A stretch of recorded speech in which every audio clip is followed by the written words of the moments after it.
Subjeknya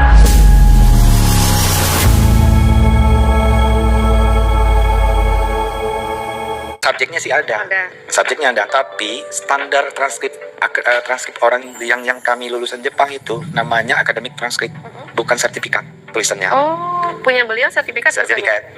Nah, di situ kan harus ada nomor mahasiswa, ada kode mata kuliah, kemudian ada subjeknya. Subjek itu mata kuliahnya. Lalu tahun diambil, tahun pertama, tahun kedua. Nah, biasanya S3 itu tahun pertama dan tahun kedua tuh harus sudah selesai.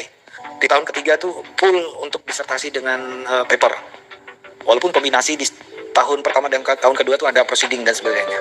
Nah, ini proses harusnya kan harus dilalui. Nah, yang kita temukan kemarin adalah banyak hal. Ijazahnya beda banget dengan lulusan Yamaguchi. Mohon maaf saja, saya tidak menuduh. Tapi kalau kita bandingkan aja, sudah beda. Satu capnya sudah ketinggalan satu, ya. Terus sama-sama berbahasa Jepang. Satu di bawahnya itu dia pakai tanda tangannya pakai huruf kanji. Sebelahnya dia tanda tangan biasa. Itu dua hal yang berbeda. Saya lihat ijazah saya di rumah pakai kanji. Yang versi bahasa Inggrisnya yang tanda tangan biasa. Nomor mahasiswa punya dia cuma nomor saja. Seharusnya ada kode nomor kode jurusan dengan nomor kode nomor ijazahnya. Nah, lalu ini yang menarik.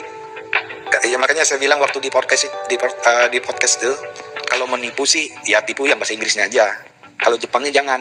Karena gini, mereka itu kalau mencetak huruf mereka ukur pakai mistar. Besarannya hurufnya tuh ada standarnya. Jadi ada standar rata kiri rata kanannya, besar hurufnya juga ada. Nah, punya yang dia ini nggak tahu huruf rata kiri rata kanannya nggak teratur gitu. Punya yang asli Yamaguchi itu lurus. Punya kami yang Jepang yang Hokkaido lurus, persis sama.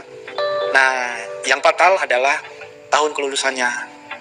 Nah, bagaimana bisa tahun 2000 S2 2006 beda bulan, S3 2006 beda bulan.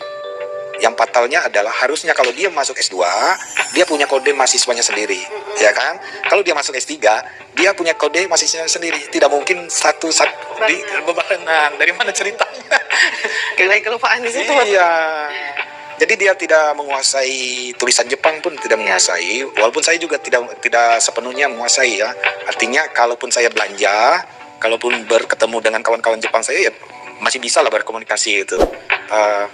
Apalagi kalau di pelosok, waktu kita mau panen apel, panen buah atau kentang di sana kan mereka nggak pakai bahasa Inggris, pakai bahasa Jepang.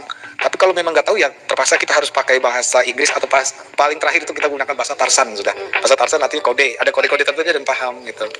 Nah, yang terkait yang terakhir, yang kejanggalan ini bisa dipastikan bahwa kita kirim email ke Yamaguchi.